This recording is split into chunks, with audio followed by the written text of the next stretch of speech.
thank you for having me over to the to this Limitless event. It's the first. It's a super way to share experiences with the logistics professions around the world, and see how we can collaborate with each other and benefit from each other's experiences. So this session is going to be a 45-minute session. It's the first 40 minutes is going to be a discussion with the panelists, and then we'll have 5 minutes at the end for Q&A. And I would like to touch on and call on the panelists that are renowned people in their industry and their organizations. So I would like to call on Steve Stanton, who is the Chief Business Officer from Emirates Post, and Apoorva Kumar, who is the Senior Vice President at Jumia, and Abhishek Chakraborty, who is also the Executive Director of DTDC in India. So I would leave it to the three panelists just to give us a brief, starting off with Steve, and then to Apoorva, then Abhishek, to talk about for 1 minute about your organization, and then I'll start on with the session and the questions that I have for you. Go ahead, Steve. Thanks, Iyad. Good afternoon, everybody. So my name is Steve Stanton. I work for Emirates Post as the Chief Business Officer for Parcels and Express. Emirates Post is the national postal operator for the UAE, and we operate in many different sort of functions within the industry. The element that I'm part of is Parcels and Express, so we're effectively the courier division within the organisation. And we also have a retail network of post office branches around the country, and we also have an international division dealing with our international clients that are non-UAE based. So we're an organisation in transition and transformation. We're in year 2 of a transformation strategic transformation plan, and working within a very dynamic industry within the UAE. So there never seems to be a dull moment here. Excellent. Thank you so much. Apoorva, you want to give us a brief about Jumia? Yeah, guys, thank you so much, Iyad, and thanks a lot for having me here. Folks, Jumia is a leading e-commerce and internet platform player in the continent of Africa. We've been around for 10 years now, almost. We are Africa's biggest e-commerce food delivery and logistics setup now. Operates in 3 verticals: payments, e-commerce, and logistics. About me, I have been with Jumia almost since inception now. Today, I manage supply chain and cross-border business for Jumia. So I manage supply chain for all the countries in Africa where we operate in, and in some of the other cross-border countries like China, Turkey, UAE, and US. Before Jumia, I've worked a lot in e-commerce and retail in India. I have done some retail for Tata Group in India and China. And I was one of the early guys in Myntra, where Saurabh also worked, who was speaking before me. I was one of the first few guys in Myntra. I sort of started logistics with Myntra. So that's a little bit my background. Happy to be here. Thank you so much. Thank you so much, Apoorva. Abhishek, go ahead, my friend. Hi, Iyad, and everyone on the call. Pleasure to be interacting with all of you. I'm Abhishek Chakraborty, Executive Director of DTDC Express Limited.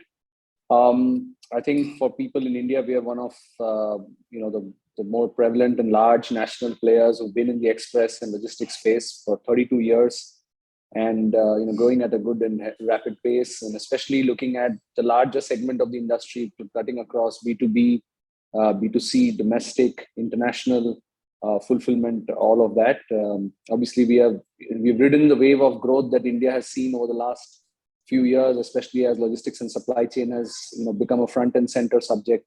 And need not say much more, but excited to be here and more than happy to share thoughts and interact with my fellow panelists.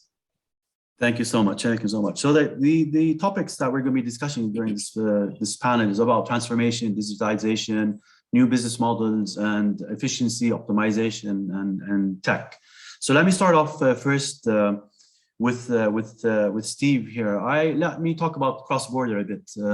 If you look at the evolution of the model of e-commerce, as companies started to sell international, let's say e-tailers started to sell to the region or to Africa, is that they would use logistics carrier services as an express service. So they would ship express shipments. They get on an airline, you line haul it, you clear it, and then last mile delivery is done mainly with one company.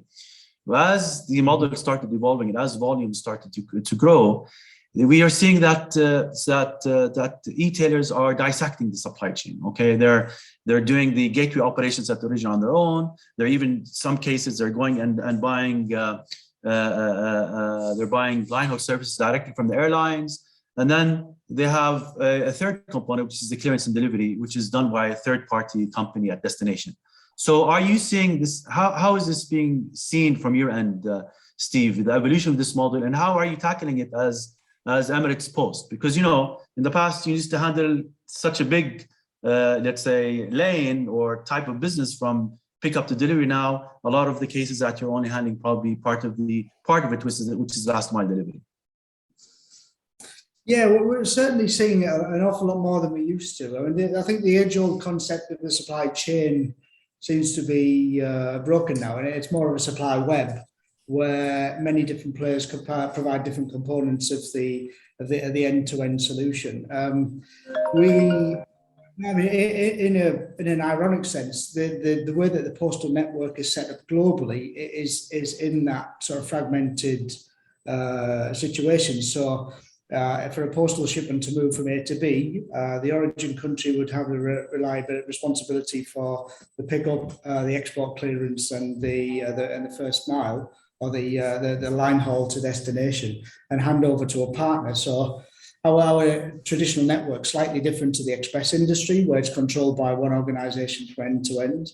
And that's helped us in terms of understanding a different model, because we simply don't have the network that the likes of our key competitors have in terms of controlling origin and destination and customs clearance and all the other fragmented elements of the lane. So I think it's become more complex. You're working with more partners, and there's more sort of cogs in the wheel that need to be controlled and need to be managed as to provide ultimately what the customer wants is a seamless experience. They from the SME perspective, they don't want to deal with many parties, so they rely on the integrators and organisations like ourselves to provide that end-to-end solution. You mentioned, the other entities, the larger sort of consumer groups, are the Amazons of the world. They're famous for fragmenting the network and doing the parts themselves that are attractive to them. That's a very good point to lead into a question to Apoorva on this. Is that again, going to the evolution of e-tailers, they would outsource everything, and then as they grow, they start doing their own things. Okay, so from the experience of Jumia here, and I've seen this in my experience, where a lot of the e-tailers would outsource as they start up, that outsource the whole supply chain, and then as business grows, it will become an in-house function with those e-tailers. But there's a cost component to it. There's a customer experience component to it. So why? And I'm sure you've been through this. So why is this happening? Why do you see this as something that you would want to focus on? Yeah, look, I think it's a good point, right? I mean, just before I enter there, I just wanted to also pick up the first question you asked, Steve, because that's been part of my journey at Jumia. I started the cross-border at Jumia from China to 8 or 7 countries in Africa. It was very small. It was 2% of our business when I started. Today, it's quite big. It's 30% of our business. And the evolution is quite amazing. And it's very, very parallel to what Steve was saying. Okay, when I started, I was using DHL for the shipments. DHL will pick it from a seller in China and do direct last mile delivery to the customer in Lagos. Okay.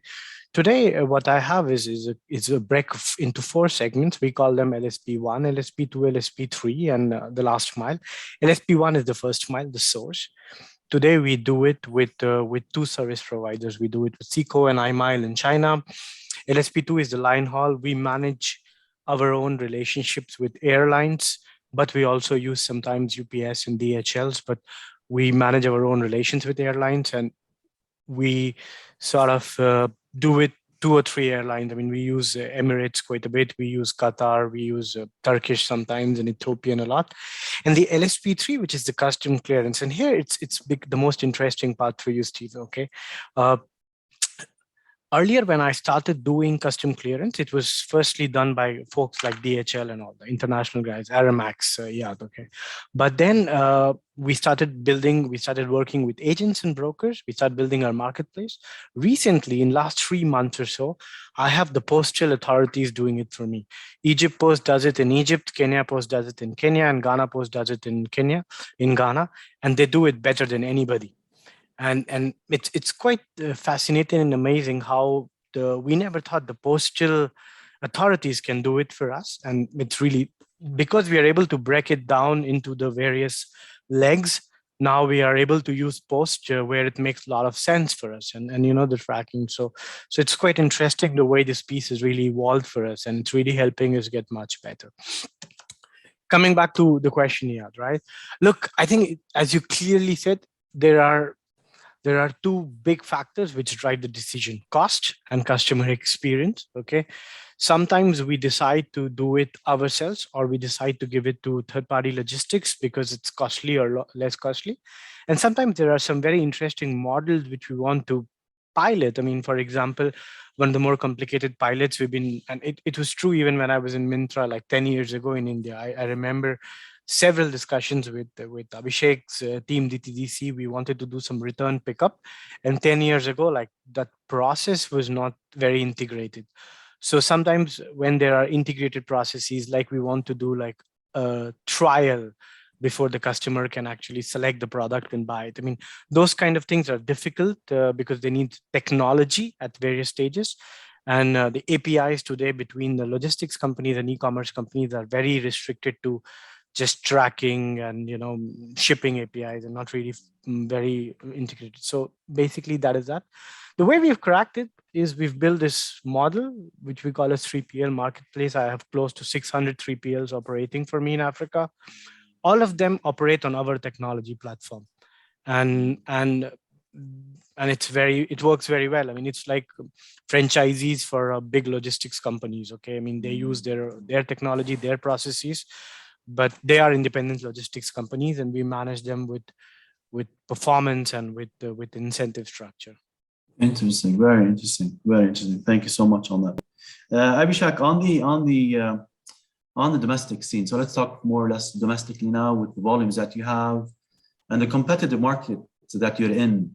And it applies also to probably markets within this part of the world, even Europe and the US. It becomes very, very price sensitive markets. So let's talk about efficiency. So, everyone is selling basically the same rate probably in the market, okay? And what distinguishes one company to the other is 2 things, as Apoorva mentioned, is the customer experience and then cost. So what are you doing in terms of efficiency? Because, you want to make sure that you always maintain your unit economics. So how is that being handled? Yeah, I think that's the stuff that gives us sleepless nights, but at the same time, that's probably the greatest opportunity that exists, because as both Steve and Apoorva are trying to mention, the disaggregation in our businesses is quite large now, and it's here to stay, which means on whichever part of that leg you want to compete on, whether you happen to be the LSP1 or LSP2 or LSP3 or the last mile, and I like the way Apoorva has phrased it. I think on each element there has to be a very large degree of precision, very large degree of efficiency that you need to work towards, right? And thus for us as a business, we've started seeing, especially in the post-COVID world, that you don't just optimize for the whole business, but you optimize for each element of the business. And if you can break down your own supply chain into those elements and see where those inefficiencies exist and what improvements you can bring in that, I think that's probably been the experience that's there for us. The underlying ethos is that, unlike most other geographies, there was a perception for a long time that India is a market where labor costs are low and you can choose to use people to do the job. And thus the adoption of technology, whether it is software-driven technologies or hardware-driven technologies, was not so prevalent. We've seen it quite clearly demonstrated in the last couple of years that when the growth is so strong, and that's what we see. So India has a very dichotomy in its market. It's a very happy dichotomy to have. You've got tremendous growth and you've got tremendous competition, both happening at the same time. And I think that market makes it perfect for looking at automation, looking at technology at a fundamental level. Especially if you break it down, I think there are two parts to it. One of the biggest input costs for us is the cost of people. In a highly labor-intensive industry, if you're not finding ways to improve the efficiency of your people, how they can offer the same quality of work on a much larger volume without increasing the total number of resources that you engage, I think that's become very, very crucial, whether it's in the middle mile or whether it's in the first mile and last mile. We have been adopting a lot of technology interventions to optimize in terms of the time that people spend on a package, the flow of parcels within our networks, how we engage with our customers, and the amount of effort that we need to put to deliver a package. I think all of that is going through a huge disruption right now, and technology is helping us see things in a very different perspective. And the other biggest input cost for our industry is the cost of fuel, because we are at the end of the day, logistics companies are transportation driven companies, whether you call it first mile, middle mile, or last mile. And statistically, if we see from just the pre-pandemic time around early 2020, before the pandemic really hit India, for example, and now, I think fuel costs are more than 65 to 70% higher. But we have not increased our prices at 65 to 70% for our customers, and that's because it would have made the business completely unsustainable. So even on the transportation side, in terms of network optimization, where purely data science can come in and can help you make better decisions in terms of where you locate your hubs, where you locate your service centers, what kind of trucks do you run, what kind of capacity do you envision. Maybe even 3 years back or 4 years back, it used to be largely, I would say 90-95% of it was manual decision making that used to happen.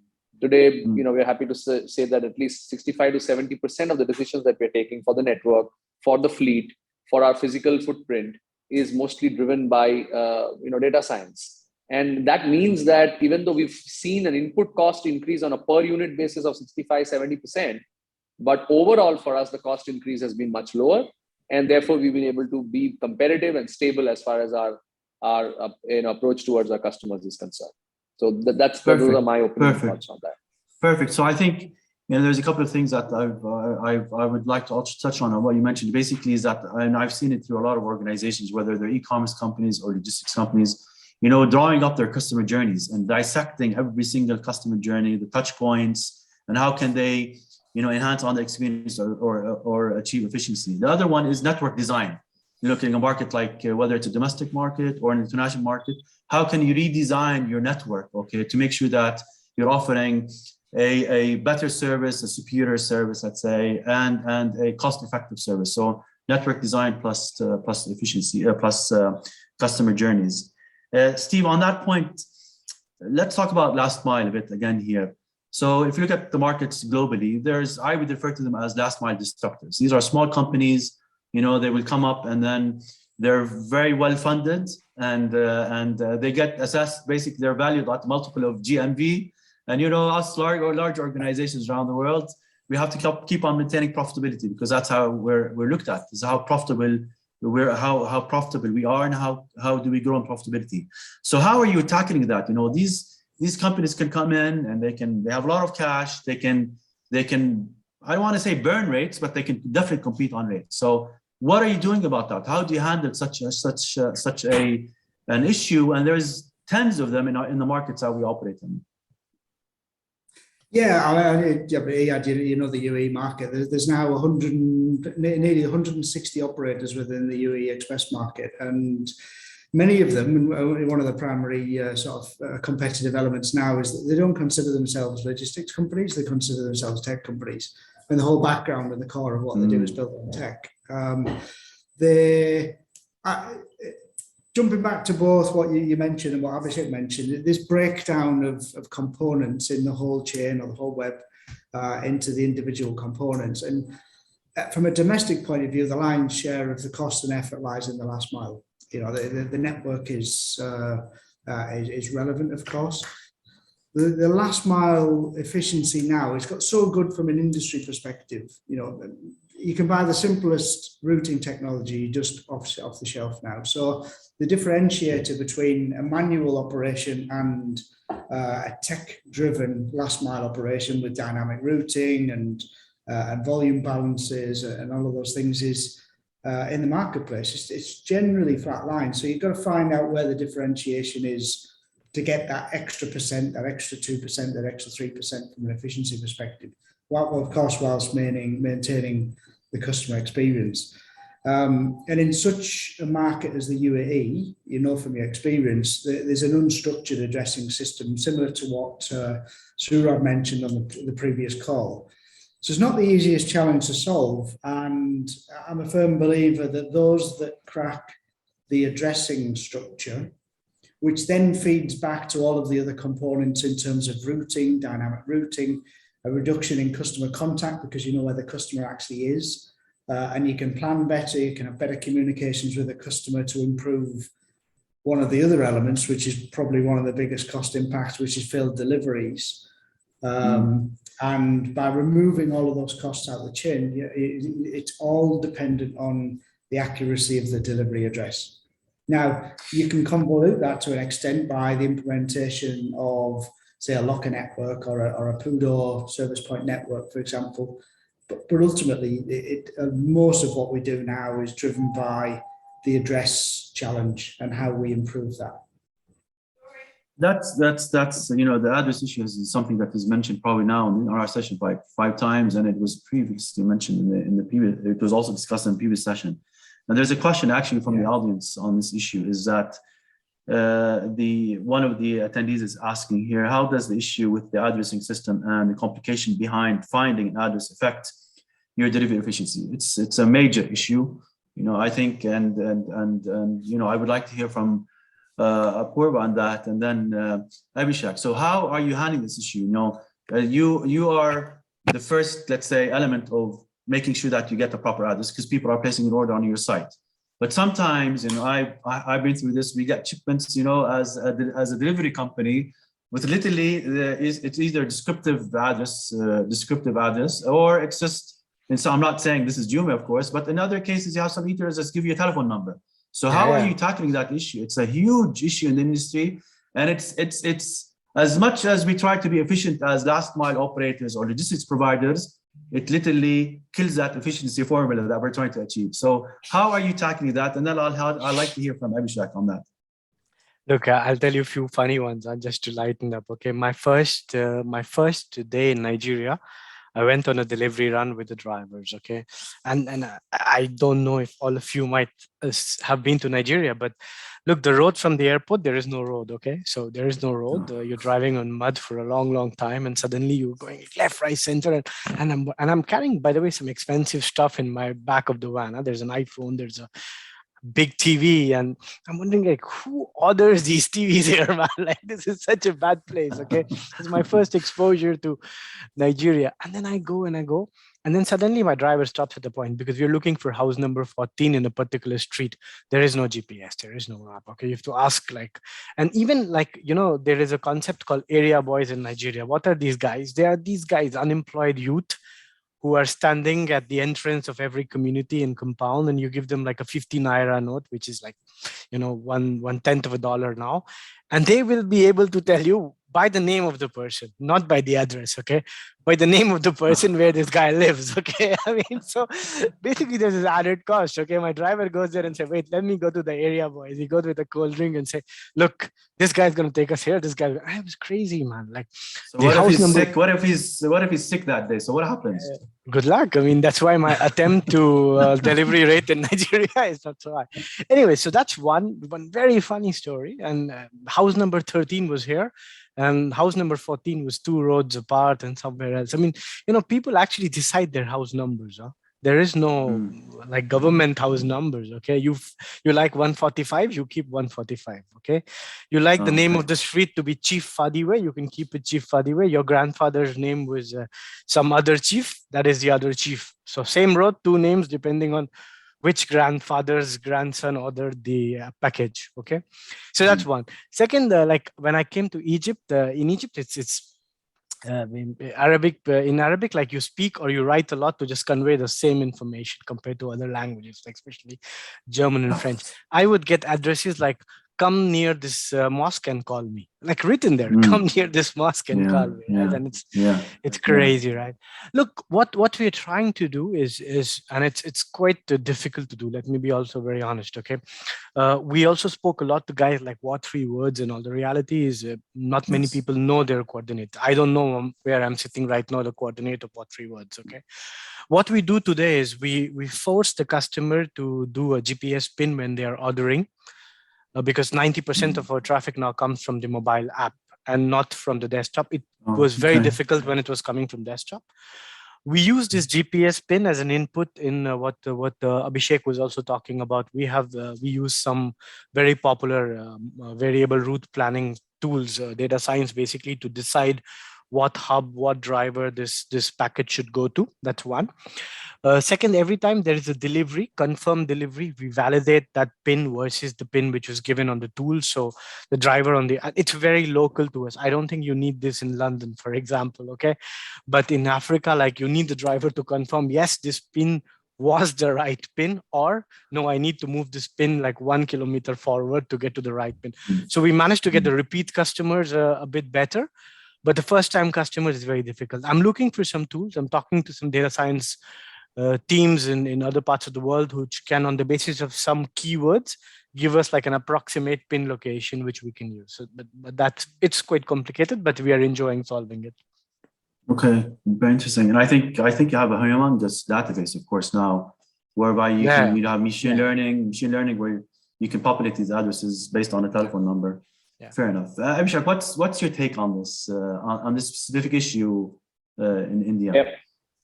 Yeah, so I think Apoorva has described it very nicely. Probably, I would say in geographies, the ones where she represents right now, see the most extreme scenarios, but India would not be very different sometimes. In some markets, it can get as complicated as what Apoorva mentioned. I think maybe before I talk about how we solve it, maybe I want to add the dimension that for players like us, who not only deal with B2C, but have a very large B2B business, I think the problem gets more complex, because in the B2B industry or in the C2C space, so to speak, even if the address exists, a lot of parcels are just coming into your network where, you've got handwritten addresses.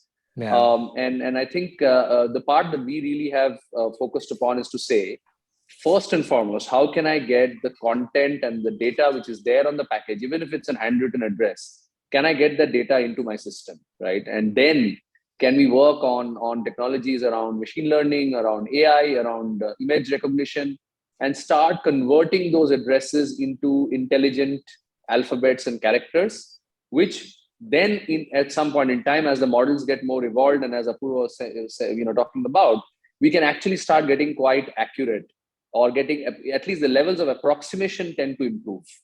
And I think in India, even if the level of approximation can get close to within half a kilometer of where the actual address is, it makes a huge difference in terms of our cost, in terms of our optimization of our network. So that's, I think, a big part of what we focus on. So we are, and to do that, we've started a program where we actually incentivize our partners and our customers that if you give me accurate data on the first mile side, and if the delivery update and pin, which Apoorva mentioned on the delivery side, tends to have a high degree of overlap, we reward both sides. So we reward the sender, we want to reward the receiver, right? And especially if we talk about our ecosystem of delivery people, and we are talking about a very large ecosystem, find a way to incentivize them to accurately capture where they did the delivery. Because for the longest time, the challenge in India was that the delivery person was not bothered about capturing the address.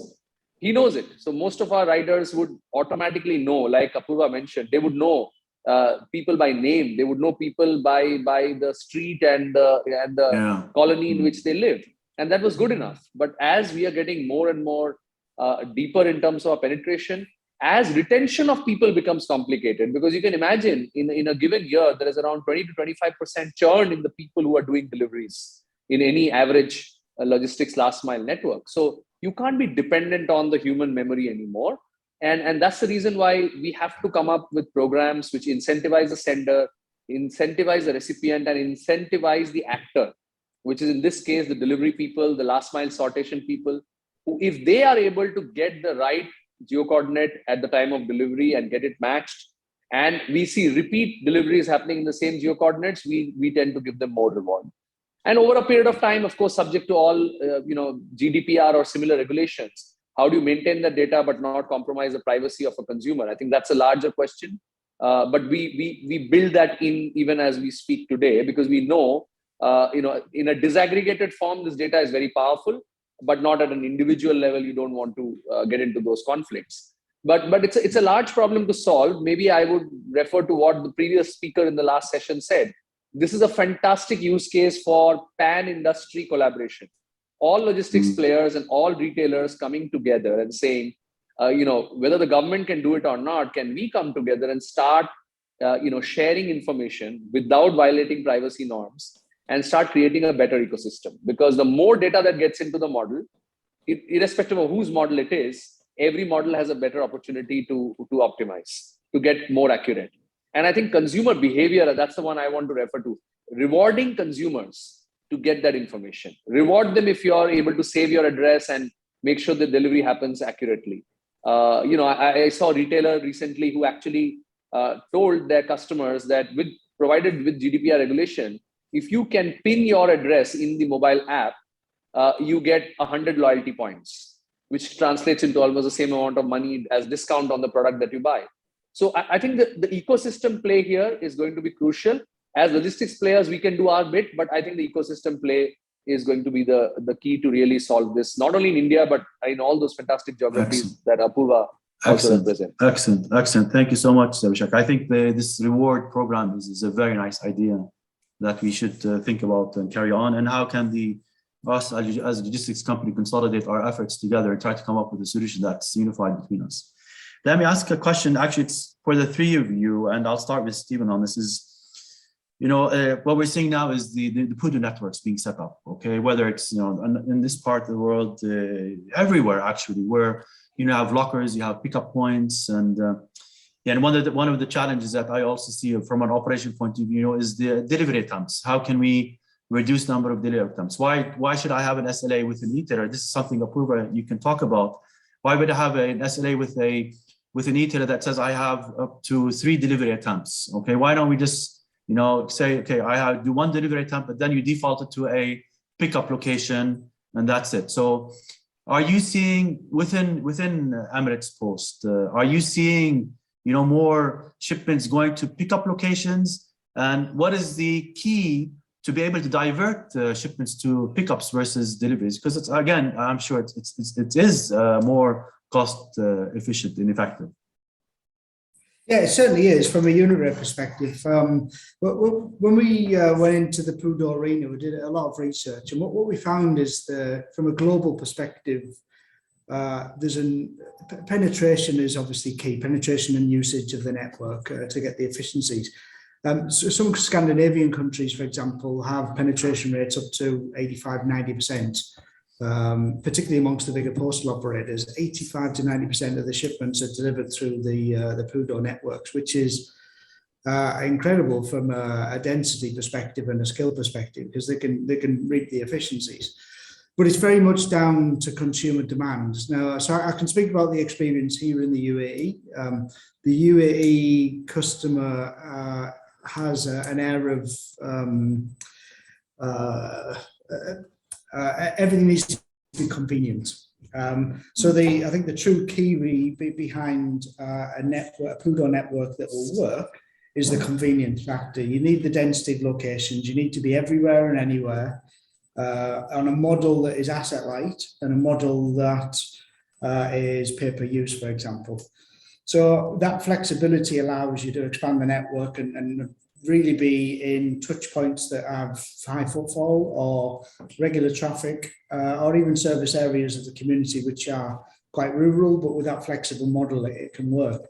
So I think it really is. It's one of convenience. If you have a convenient location, then people will use it, and we're seeing that. We're seeing the network that if you're able to set up on that flexible model with flexible partners, you can very easily see which are the more attractive locations and which are not. And with the flexible model behind, you can switch on, switch off. So I think there's an air of caution when going into the PUDO arena. Try and set up a model which is very asset light and can be very flexible and adjusted from time to time based on consumer behavior. But it's certainly gaining traction here in the UAE.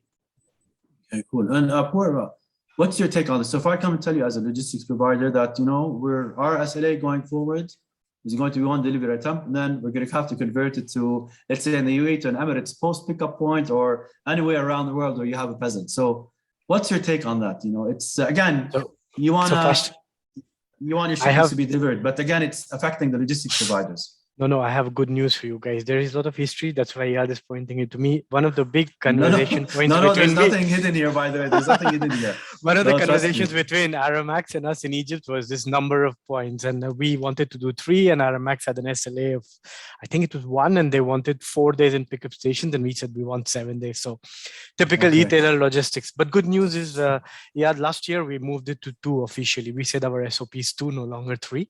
The reason is, I think we started getting better because we started capturing the information of the customer right. We started capturing the integration of the information right. And we said, look, there is no longer need to do 3. We still keep it 2 because we still want to give customer a chance to collect, get it delivered again. But anyways, okay. On the PUDO topic, man, it's the most mysterious and amazing topic to me. And I've been trying to crack it a little bit in my countries. To give you facts, guys, 80% of my deliveries in Ivory Coast happened on pickup station model. That number is 4% in Morocco. The countries are next to each other. Okay.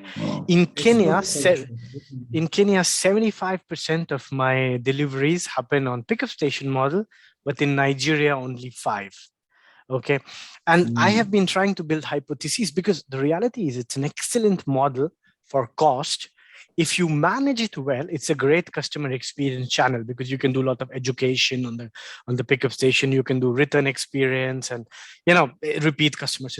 It can be a great customer experience channel if managed well, but it's a very good cost channel. There are 4 theories I have come up with, and now I'm testing those theories with various pilots in our countries. Theory number 1, where there is already a very good penetration of door delivery and it's an affluent community, pickup stations don't work. Customers will continue. Theory number 2, if there is a charge for pickup station. So for example, you are charged door delivery, let's say 100 Kenyan shilling, and for pickup station it's 50, it will not work. Customers see the incremental 50 as useless, but if it's 100 and 0, it works. Okay, I'm just trying to sort of build some hypotheses on customer. If it's free, they see it as free. But the moment they see 50, the gap, they are not able to associate this. Anyways, I have to pay 50, please get it to my home. Third thing is a category thing. It absolutely does not work in groceries. It absolutely, for me, doesn't work in appliances. It works only in fashion and only in certain mobile accessories and mobile phone categories. Maybe it's got to do with security. Maybe it's got to do with who is ordering. For example, groceries is ordered by a lot of homemakers and mothers. They don't have time. They don't have the possibility to go maybe collect it. They will have to ask somebody. Again, it's a little bit of a hypothesis, okay? And the 4th hypothesis, which is the most interesting hypothesis, is the trust. For some reason, we are seeing in geographies and market when we also go on the pickup station modularity.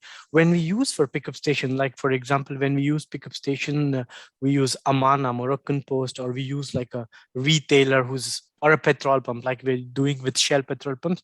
Established names, people tend to use it. But for example, if we use like, you know, mom and pop store in a corner, doesn't work. Only people who know it will use it. So the familiarity with the pickup station address or the brand is also very important. Like, for example, if you write the pickup station is at the door of the mall, they will do it. Okay.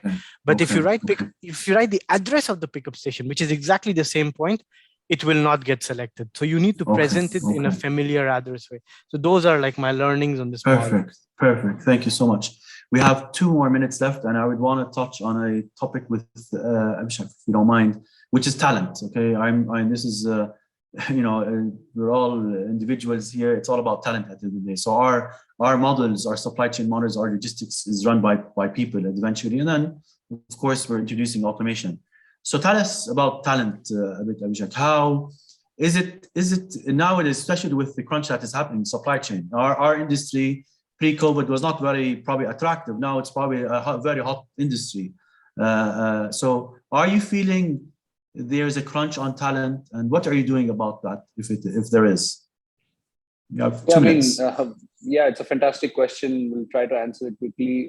Talent is at an all-time crunch, simply because the kind of talent that we needed before and the talent that we need now is quite dramatically different.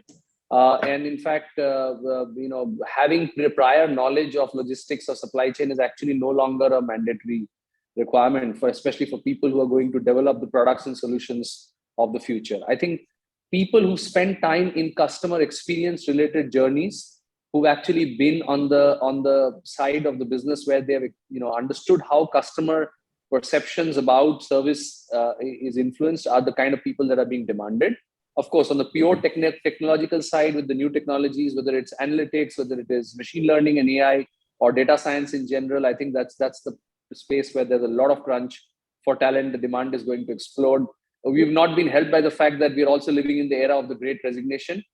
We all know what that is, and that was something that never even existed as a phrase, but now it's something that we find is very prevalent. I think the key we are seeing is that behaviors have to change.